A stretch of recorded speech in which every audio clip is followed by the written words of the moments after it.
कड़ी सुरक्षा के बीच कानपुर के भैरव घाट में विकास दुबे का अंतिम संस्कार किया गया। विकास की पत्नी, बेटा और परिवार के कुछ लोग अंतिम संस्कार में शामिल हुए। इस बीच विकास की पत्नी ने माना कि उसके पति ने जो किया वो गलत किया, जिसकी उसे सजा मिली।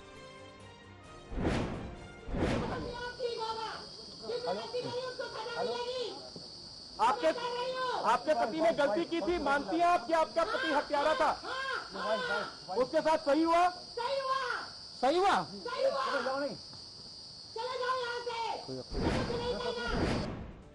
विकास दुबे की पोस्टमार्टम रिपोर्ट में मौत की वजह ज्यादा खून निकलना बताया गया है। विकास के सीने में 2 गोली और कमर में 1 गोली लगी थी। ये तीनों गोली विकास के शरीर के आर पार निकली थी। वहीं विकास की कोरोना रिपोर्ट नेगेटिव आई थी। एसटीएफ ने विकास के एनकाउंटर की जानकारी दी, जिसमें बताया गया कि सड़क पर अचानक जानवर आने से विकास की गाड़ी का बैलेंस बिगड़ा, जिसके बाद विकास ने पुलिस की गन छीनकर भागने की कोशिश की। पीछा करने के दौरान विकास ने पुलिस पर फायरिंग की और जवाबी कार्रवाई में विकास एनकाउंटर में मारा गया। विकास के एनकाउंटर को लेकर विपक्ष ने योगी सरकार को घेरने की कोशिश की। मायावती और कांग्रेस ने मामले की निष्पक्ष जांच की मांग की। वहीं राहुल गांधी और प्रियंका गांधी और अखिलेश यादव ने भी एनकाउंटर को लेकर सवाल खड़े किए। विकास दुबे की मौत के बाद बिकरू गांव में जश्न का माहौल देखने को मिला। गांव वालों ने मिठाइयां बांटी। वहीं पुलिस ने गांव में तलाशी अभियान चलाया, जिसमें कई देसी बम मिले हैं। ये बम विकास दुबे के नौकर ने सरकारी राशन की दुकान में छिपा रखे थे।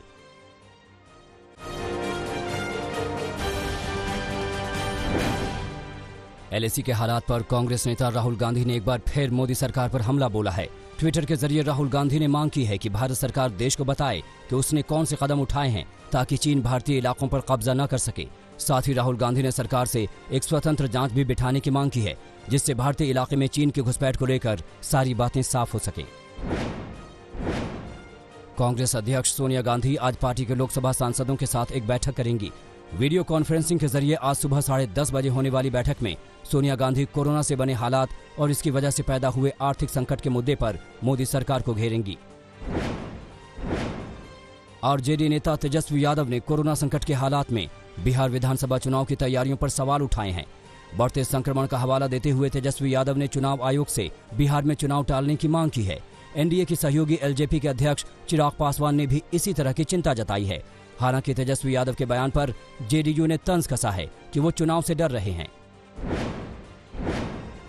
बिहार के डिप्टी सीएम सुशील मोदी ने आरजेडी पर तंज कसते हुए कहा है कि अगर लालू यादव चुनाव से पहले जमानत पर छूट गए तो एनडीए 3/4 बहुमत से चुनाव जीतेगी।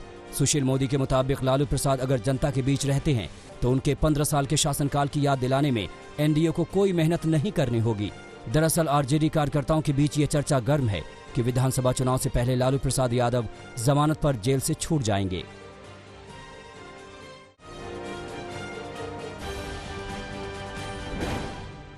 महाराष्ट्र में शुक्रवार को एक दिन में कोरोना के अब तक के सबसे ज्यादा 7,862 नए मरीज सामने आने से मुसीबत और बढ़ गई है।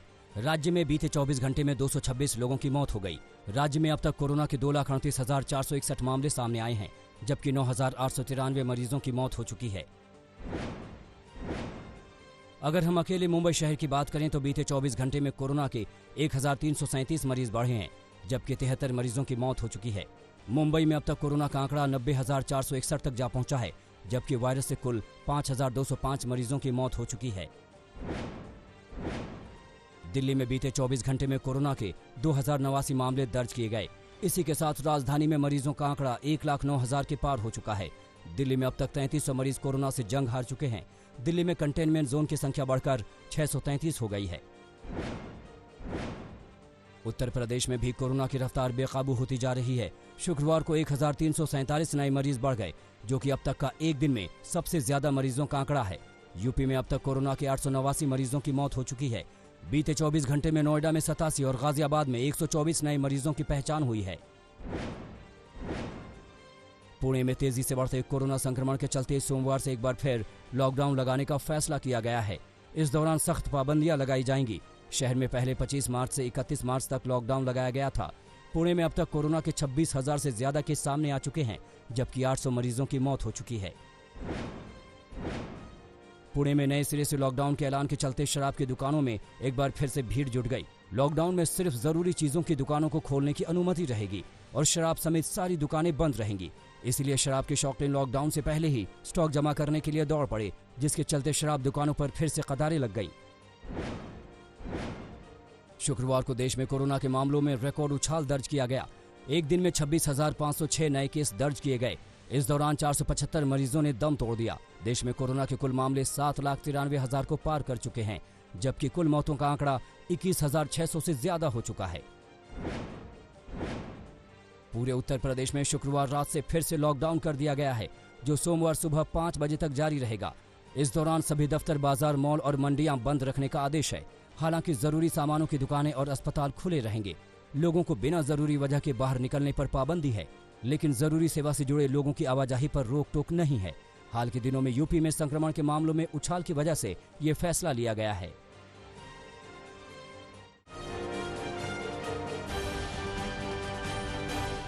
विश्व स्वास्थ्य संगठन ने कोरोना रोकने में धारावी मॉडल की तारीफ की है। WHO ने कहा है कि धारावी मॉडल ने दिखा दिया है कि कोरोना जैसी महामारी को रोका जा सकता है। WHO के महानिदेशक टेड्रोस घेब्रेयेसस ने कहा है कि दुनिया भर में कई उदाहरण हैं जिन्होंने दिखाया है कि भले ही प्रकोप कितना भी ज्यादा हो, फिर भी इसे नियंत्रण में लाया जा सकता है। और इन उदाहरणों में से कुछ इटली, स्पेन और दक्षिण कोरिया और यहाँ तक कि धारावी में भी हैं। There are many examples from around the world that have shown that even if the outbreak is very intense, it can still be brought back under control. And some of these examples are Italy, Spain, South Korea, and even in the Harvey, a densely packed area in the mega city of Mumbai.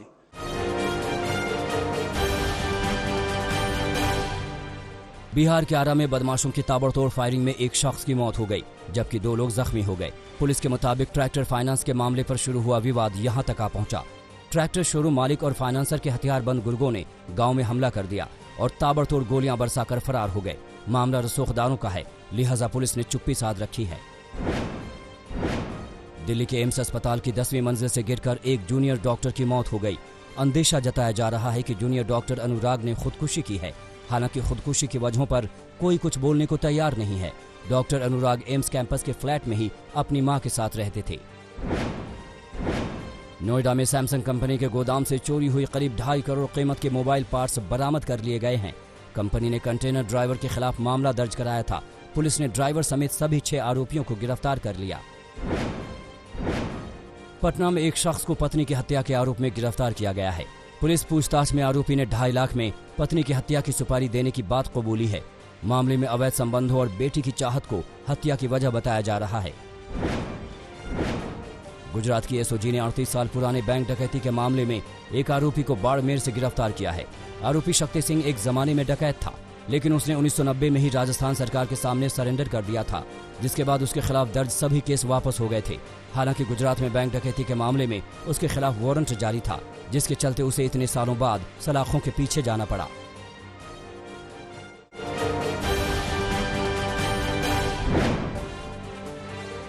ED ने नीरव मोदी पर शिकंजा कसा है। जांच agency ने जैसलमेर स्थित पवन चक्कियों को जब्त कर लिया है। जानकारी के मुताबिक विन वर्ल्ड कंपनी के 800 किलोवाट की 12 पवन चक्कियां नीरव मोदी के भाई विशाल मोदी के नाम से रजिस्टर्ड हैं। इस कार्रवाई से करीब 50 से 52 करोड़ की संपत्ति जब्त की गई है। बिहार के मुंगेर में पुलिस मुखबिरी के आरोप में नक्सलियों ने 2 गांव वालों की बेरहमी से हत्या कर दी। नक्सली एक तीसरे शख्स को भी अपने साथ जंगल ले जा रहे थे, लेकिन परिजनों की गुहार के बाद उसे छोड़ दिया गया। घटनास्थल पर नक्सलियों ने पर्चा छोड़ा है और गांव वालों को धमकी दी है। बिहार के पश्चिमी चंपारण के बगहा में सुरक्षा एजेंसियों ने 4 नक्सलियों को ढेर कर दिया है। नक्सलियों के खिलाफ एसएसबी और एसटीएफ की संयुक्त टीम ने अभियान चला रखा था। एनकाउंटर के बाद बड़ी तादाद में हथियार और कारतूस बरामद हुए हैं। मध्य प्रदेश के होशंगाबाद में एक कार और स्कूटी के टक्कर की तस्वीरें सामने आई हैं। एक कार ने स्कूटी को टक्कर मारी, लेकिन स्कूटी सवार बाल बाल बच गया। पूरा हादसा सीसीटीवी में कैद हो गया। यूपी के मुजफ्फरनगर के एक आश्रम में चाइल्ड हेल्पलाइन की टीम ने बच्चों को बंधक बनाकर रखने की सूचना पर छापेमारी की और 10 मासूमों को आजाद कराया। बच्चों ने आश्रम संचालक पर कुकर्म का सनसनीखेज आरोप लगाया। बच्चों के बयान और मेडिकल रिपोर्ट के आधार पर पुलिस ने आरोपी बाबा और उनके एक चेले को गिरफ्तार कर जेल भेज दिया है। बिहार के सीतामढ़ी में एक के बाद एक 2 हत्याएं हुई। पहले लैपटॉप के लिए एक युवक की हत्या कर दी गई। युवक का नाम रोशन कुमार है, जो पटना से अपने घर शिवहर लौट रहा था। युवक बस से सीतामढ़ी पहुंचा था। बदमाशों ने युवक से लैपटॉप छीनने की कोशिश की। जब युवक ने विरोध किया तो उसका मर्डर कर दिया गया। दूसरी वारदात में एक 10 साल के बच्चे की मौत हो गई। दरअसल 2 गुटों में 1000 रुपए के लिए भिड़ंत हुई, जिसमें जान गंवानी पड़ी 10 साल के मासूम को। हरियाणा के पानीपत में लाठी डंडों से पीटकर 21 साल के युवक की हत्या कर दी गई। युवक के परिवार वालों ने सरपंच समेत 1 दर्जन लोगों पर आरोप लगाए हैं। इस बीच गांव वालों ने धमकी दी है कि जब तक आरोपी गिरफ्तार नहीं होते वे युवक का दाह संस्कार नहीं करेंगे। पश्चिम बंगाल में बांग्लादेश बॉर्डर पर बीएसएफ ने 5 बांग्लादेशियों को गिरफ्तार किया है। वो पांचों अपने भैंसों के साथ भारत की सीमा में घुसने की कोशिश कर रहे थे। बिहार के हाजीपुर में पुलिस टीम पर दबंगों ने हमला कर दिया, जिसमें कई पुलिसकर्मी घायल हो गए। इतना ही नहीं, मारपीट के एक मामले की जांच करने पहुंची पुलिस की गाड़ी में जमकर तोड़फोड़ की गई। पिछले 2 दिनों से सोशल मीडिया पर तेजी से एक तस्वीर वायरल हो रही है, जिसे पटना का बताया जा रहा है। तस्वीरों में एक नाव में सवार 2 व्यक्ति एक लावारिस लाश को गंगा नदी में गिराते हुए नजर आ रहे हैं। वायरल हो रही इस तस्वीर में यह भी बताया जा रहा है कि लावारिस लाश किसी कोरोना वायरस संक्रमित मरीज की हो सकती है। पटना के डीएम ने मामले की जांच के आदेश दिए हैं। भिवानी में एक युवक ने फेसबुक पर लाइव आकर आत्महत्या की है। मृतक रेवाड़ी के निजी अस्पताल का कर्मचारी था। अपनी लाइसेंसी बंदूक से गोली मारकर जान दी। फेसबुक पर मौत से पहले वीडियो जारी किया। मसूरी में एक किटी संचालिका पर करोड़ों रुपए की हेराफेरी का आरोप लगा है। किटी संचालिका के खिलाफ लोगों ने कोतवाली के बाहर हंगामा किया। पुलिस ने कार्रवाई का भरोसा दिया, तब जाकर लोगों का गुस्सा शांत हुआ।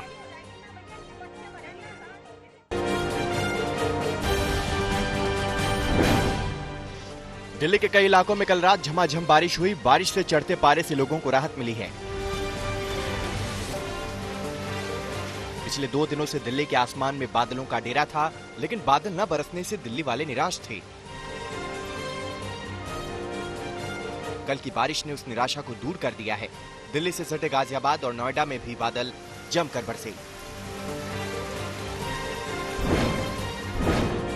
असम में पिछले 3 दिनों से लगातार बारिश से बाढ़ जैसे हालात बन गए हैं। बाढ़ और बारिश से असम के चिरांग जिले के 3 गांव के 2000 लोग प्रभावित हैं। लगातार बारिश से जिले में करीब 300 हेक्टेयर फसल बर्बाद हो चुकी है। बाढ़ से बचने के लिए जिले में 3 राहत शिविर खोले गए हैं। बारिश से इलाके में कई जगह सड़कें टूट गई हैं। बिहार के सुपौल में कोसी नदी उफान पर है। नेपाल के कोसी जल अधिग्रहण क्षेत्र में भारी वर्षा से नेपाल के कोसी बराज से कोसी नदी में 2.5 लाख क्यूसेक से अधिक पानी छोड़ा गया है। कोसी नदी में छोड़ा गया इस साल का अब तक का सबसे ज्यादा पानी है। कोसी में उफान से जिले के निर्मली, मरौना, किशनपुर, बसंतपुर, सरायगढ़, भपटियाही प्रखंड के सैकड़ों गाँव में हालात खराब होने लगे हैं। कई घरों में बाढ़ का पानी घुसना शुरू हो गया है। कोसी का पानी बढ़ने के साथ लोग नाव से ऊंचे स्थानों पर आने लगे हैं।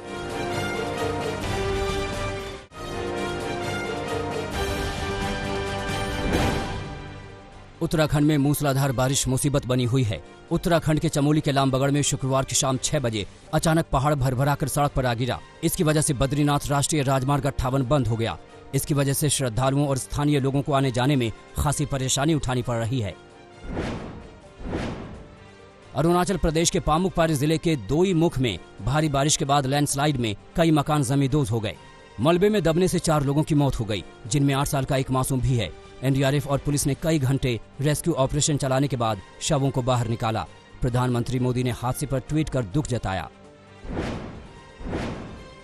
अरुणाचल प्रदेश का एकमात्र 5 स्टार होटल भी भारी बारिश के कारण हुई लैंडस्लाइड में तबाह हो गया। 6 मंजिला 5 स्टार होटल कई दिनों से लगातार हो रही मूसलाधार बारिश के बाद थोड़ा झुक गया था, लेकिन शुक्रवार को यह भरभरा कर गिर गया। गनीमत रही कि गेस्ट हाउस और स्टाफ को समय रहते शिफ्ट कर दिया गया था। पूर्वी उत्तर प्रदेश में भी मूसलाधार बारिश का सिलसिला जारी है। प्रयागराज में शुक्रवार को भारी बारिश के कारण शहर के कई इलाकों में जलभराव हो गया। इसका असर ट्रैफिक पर भी पड़ा। वाराणसी में भी शुक्रवार को 1 घंटे की जोरदार बारिश के बाद स्मार्ट सिटी में जलभराव हो गया। कई सड़कें तालाब में तब्दील हो गईं। गाड़ी वालों और पैदल चलने वालों को भारी दिक्कतों का सामना करना पड़ा। बारिश ने नगर निगम की पोल खोल दी। सासाराम में मूसलाधार बारिश से शहर के कई इलाके जलमग्न हो गए हैं। शहर के मुख्य शिव मंदिर के चारों ओर पानी भर गया है। सरकारी अस्पताल के आसपास भी पानी भरा है। भारी जलभराव से परेशान लोग नगर निगम को कोस रहे हैं।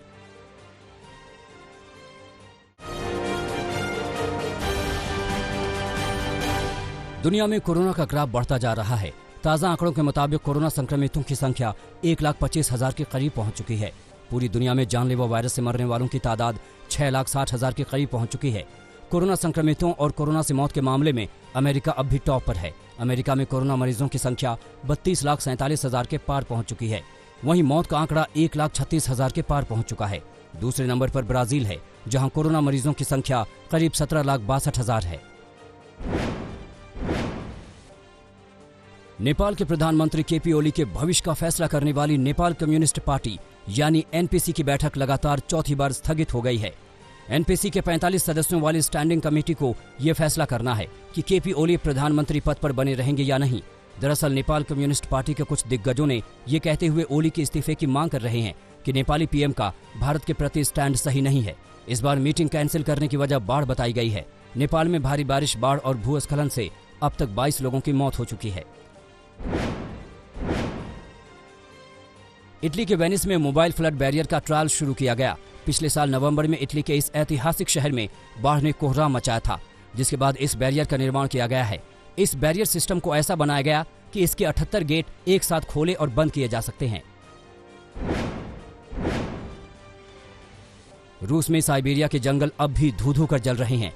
आग को बुझाने के लिए सरकार की तरफ से कृत्रिम बारिश करवाने की कवायद की जा रही है। रूसी फाइटर प्लेन की मदद से क्लाउड सीडिंग का काम किया जा रहा है।